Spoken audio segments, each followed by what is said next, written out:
আসসালামু আলাইকুম। হিয়ারিং রাস্তা ধরে বাড়ি যাচ্ছি।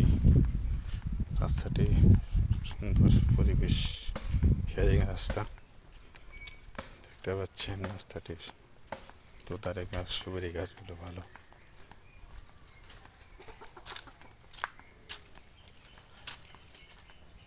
মাঝে মাঝে একটু চাপে ডেবে গেছে রাস্তাটা, নতুন করা হয়েছিল তো, ডেবে গেছে। সুন্দর একটা পরিবেশ, গ্রামীণ রাস্তা, পৌরসভার মতো রাস্তাগুলো হয়েছে। পরের রাস্তা আমাদের এলাকায় এরকম মেন রাস্তা থেকে যে গ্রামীণ রাস্তাগুলো সুন্দর পরিবেশে, হিয়ারিং, তারপরে ঢালাই সুন্দর করে করা।